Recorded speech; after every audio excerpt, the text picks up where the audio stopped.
There's a side of you that you never let anyone see. Maybe you don't even let yourself see it. It hides in the silence between your thoughts, in the sharpness of your anger, the envy you deny, the guilt you swallow. It's the part of you that's inconvenient, messy, unacceptable, and yet, it's always there. Carl Jung called it the shadow. It's not fiction. It's not philosophy for the sake of sounding deep. It's a psychological reality that governs your behavior, whether you believe in it or not. The shadow is everything you repress, everything you label as not me, everything you push into the darkness to protect the image you've built for the world. But here's the catch. What you repress doesn't disappear. It waits. It festers. And eventually, it begins to control you. You might think you're running your life, but if you haven't looked directly at your shadow, it's already pulling strings behind the scenes. Every unexplained reaction, every relationship that spirals into chaos, every self-sabotaging decision, they often trace back to this unseen part of you. You feel anger, but you don't know why. You judge someone harshly, but it has nothing to do with them. You distance yourself from people who get too close, and you call it protecting your peace. But the truth is, you're protecting your image from yourself.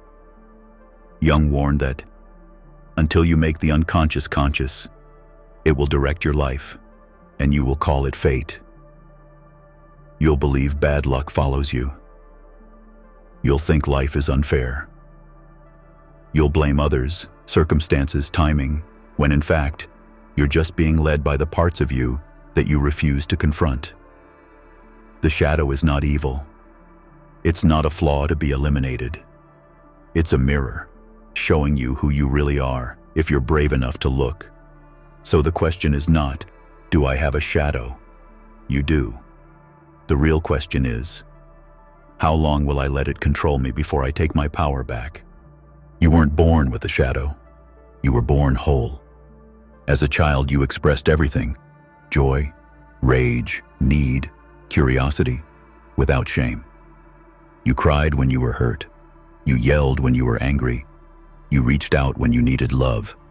You didn't question if those emotions were too much or inappropriate. You just were. But the world doesn't reward wholeness. It rewards compliance. Maybe someone told you that crying made you weak, that anger was bad, that speaking your truth was rude. Slowly, piece by piece, you learned which parts of yourself were welcome and which ones had to be hidden.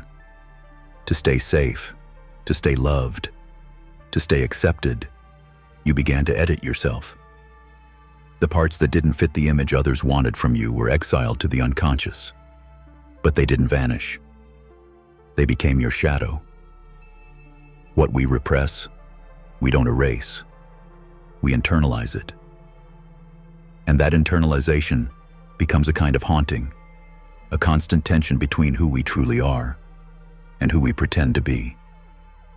You might not remember the exact moments your shadow was formed, but they're buried in memories you avoid. In the silence after criticism, in the shame you felt when you were told to calm down, be nice, act like a good boy, or be a proper girl. Those wounds never healed. They just got quieter and deeper.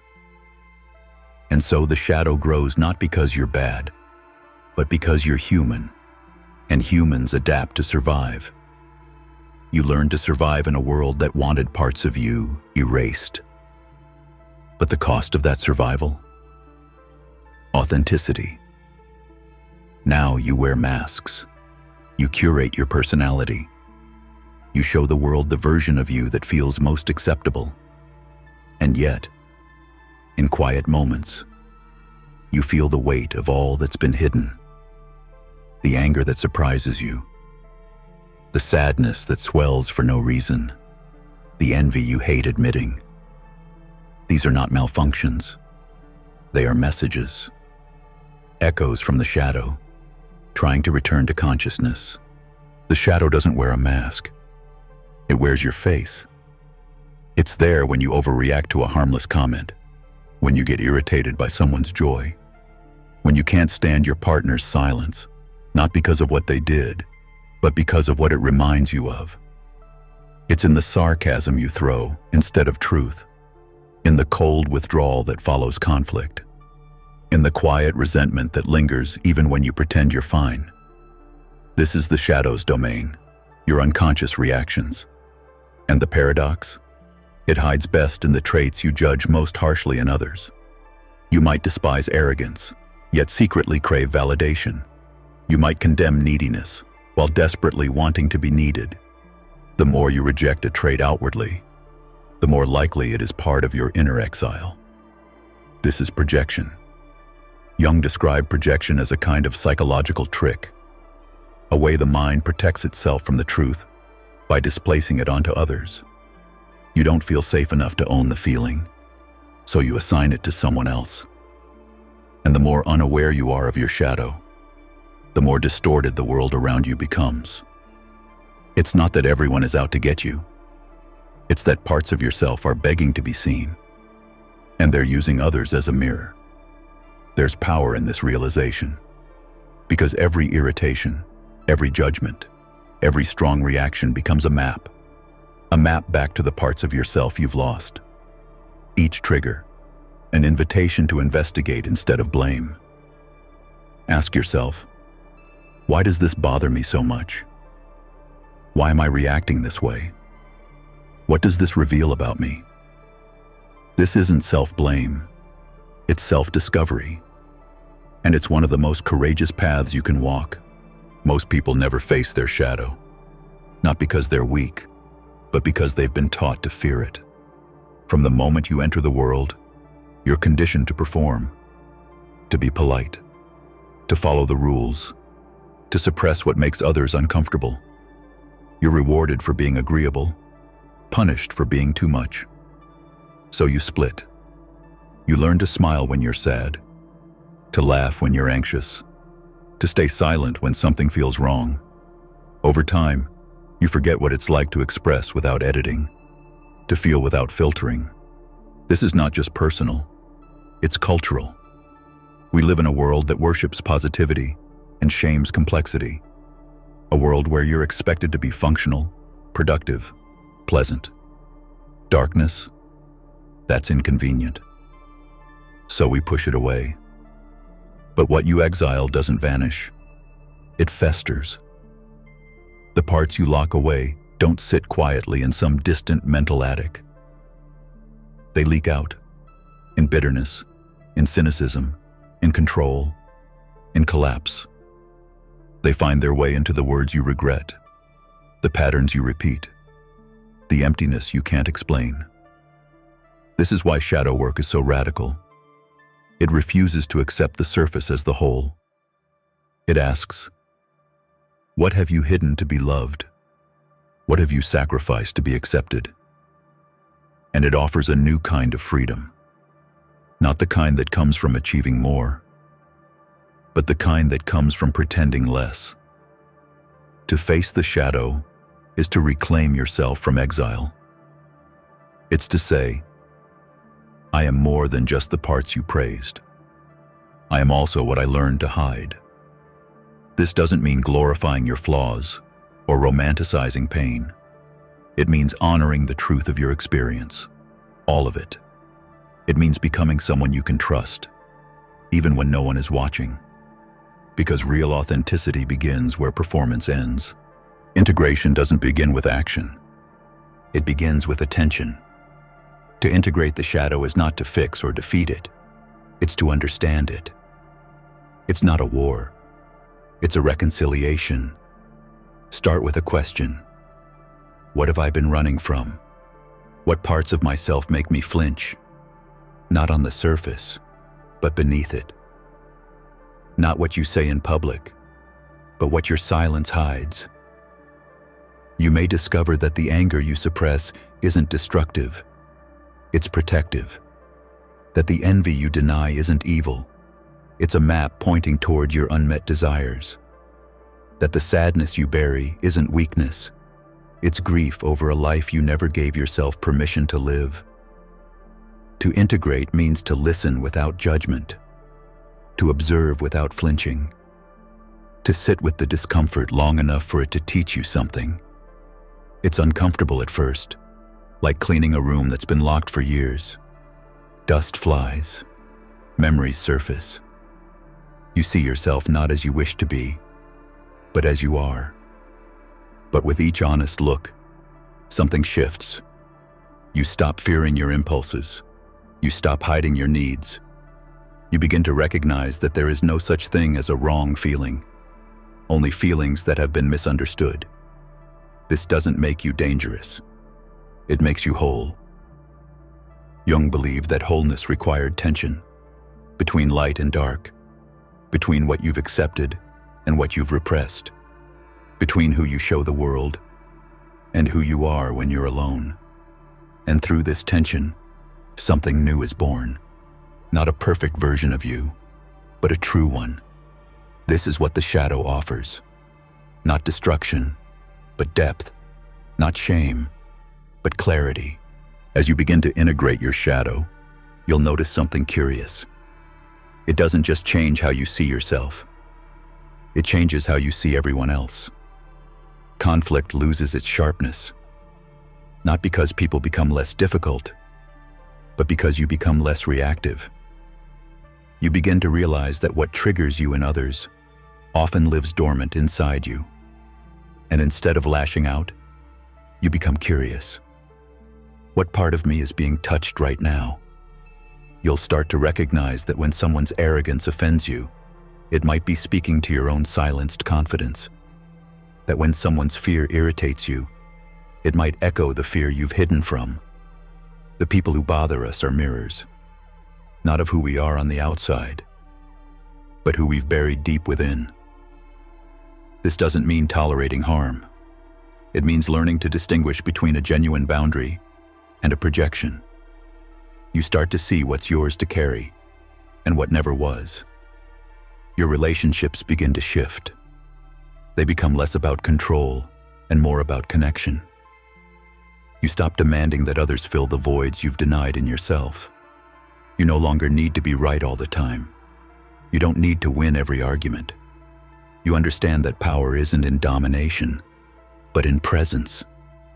This is the quiet strength of someone who has met their own darkness. You become a safer space, not just for others, but for yourself. You stop hiding. You stop pretending.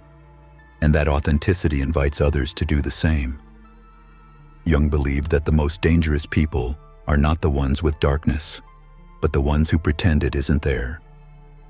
Because denial turns into projection. Projection turns into blame, and blame turns into violence. When you've met your own shadow, you can hold space for others to meet theirs, without panic, without judgment. Our culture isn't built to encourage shadow work. In fact, it rewards avoidance. From a young age, we're taught that success means performance, that being good means being agreeable, that showing emotion means being weak. We learn to curate versions of ourselves that fit the mold: obedient, productive, likable. But fitting in often comes at the cost of authenticity, and over time, that cost becomes unbearable. When society only celebrates light, it creates shame around the dark. And what's repressed doesn't disappear. It festers. It leaks out in passive aggression, in scapegoating, in systems that punish difference and reward conformity. Think of how often we see public figures fall from grace, not because they were uniquely flawed, but because they tried to bury what eventually resurfaced. The shadow, when ignored, finds its way back in explosive ways. Entire institutions, governments, religions, corporations are built on the suppression of the collective shadow. They encourage obedience over awareness, certainty over questioning, image over integrity. And yet, Jung believed that true transformation never comes from systems. It comes from individuals brave enough to see clearly. When you face your shadow, you stop outsourcing responsibility. You stop expecting the world to save you or define you. You begin to own your contradictions, to hold the grief and the grace, the wound and the wisdom. This is what makes shadow work radical. It challenges the very narratives that tell you to hide. It says, you are not too much. You are not too broken. You are complex. And that's not a flaw. It's your starting point. As more people do this inner work, a ripple begins. A society that heals doesn't start with policy. It starts with self-awareness. The shadow isn't always yours. Not entirely. Jung understood the personal unconscious, but he also spoke of the collective unconscious. The idea that we carry not just our own buried material, but the imprints of those who came before us. What does this mean? It means that some of your deepest fears, your emotional triggers, your recurring patterns, they may not have started with you. They may have been passed down, silently, unspoken, embedded in your nervous system. Trauma, shame, repression, they don't die with a generation. They echo in behaviors, in beliefs, in the way you were taught to love or hide or endure. Maybe your family never talked about emotion. Maybe vulnerability was seen as danger. Maybe ambition was punished, not because anyone was cruel, but because they were carrying what their parents never resolved. The result? A shadow not just shaped by your life, but inherited through the lineage of silence. And here's the danger. When we don't name what we inherited, we repeat it. We reenact the same stories, play out the same wounds, become the same kind of parent, partner, person we swore we'd never be. This is why shadow work isn't selfish. It's generational healing. When you face your darkness, you don't just free yourself. You interrupt patterns. You give those who come after you something you never had, a choice. But it takes courage. It means grieving what you didn't get. It means forgiving what was never acknowledged. It means learning to sit with pain that may not be entirely yours, but has become your responsibility. Because whether it began with you or not, it lives in you now. And how you face it will shape what happens next. To integrate the generational shadow, you first have to see it, not as a blame game, not as an indictment of your family, your culture, your past, but as an act of clarity. Because what remains hidden continues to harm. But what is seen can be healed.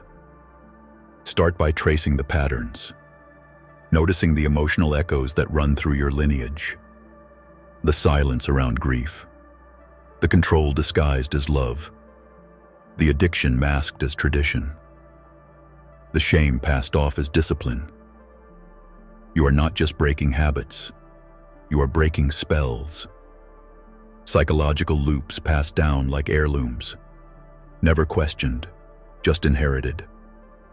But when you name them, something changes. You begin to realize that your anger might be generations of swallowed truth. That your anxiety may be your body remembering what your ancestors weren't allowed to express. That your fear of failure may be rooted in stories of survival, not self-expression. You were not taught to speak. You were taught to endure. But endurance is not the same as healing. Jung once said that people will do anything, no matter how absurd, to avoid facing their own souls. But when you choose otherwise, when you stop running, stop repeating, you create a rupture in the old story, a rupture through which something new can grow. This is not easy. You may be the first in your line to even ask the question. You may be the only one willing to feel what everyone else numbed. But that's the point. You are not weak for doing the work. You are strong for facing what generations before you couldn't.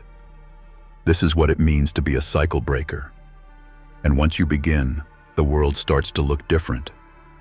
Not because it changes, but because you do.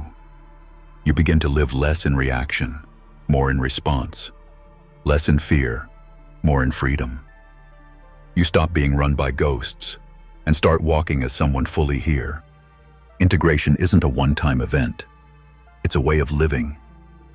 To walk with your shadow is to stop demanding perfection from yourself, to accept contradiction, to embrace complexity, to stand in the storm of who you are and not flinch. You will still falter. You will still feel fear, but you will no longer be held hostage by it, because now you know where it comes from. You've met the parts of you that once ran your life in secret, and you've chosen to listen, to understand them instead of exile them. That's how transformation begins, not through force, but through attention. And with that attention comes a different kind of strength.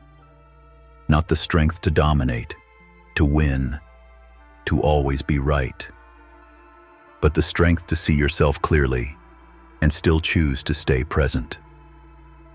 This is the quiet power Jung pointed to, not power over others, but power over the inner chaos, the kind that lets you speak with clarity, act with integrity, and live with a sense of groundedness that can't be shaken by praise or blame. And yet, this is only part of the story, because not all the darkness we carry is personal. Some of it is inherited, from families, from cultures, from histories soaked in silence, trauma, and denial. So the next question isn't just, what have I suppressed? It's, what pain am I carrying that might not even be mine? Maybe the burden you've been trying to understand didn't begin with you. Maybe the weight on your chest isn't only your story, but the echo of something much older. In our next video, we'll explore this deeper layer. Is your pain truly yours? Understanding collective suffering and what it means to wake up from generational amnesia. But before you go, ask yourself this. If your shadow has shaped your life without your permission, what else might be influencing you without your awareness?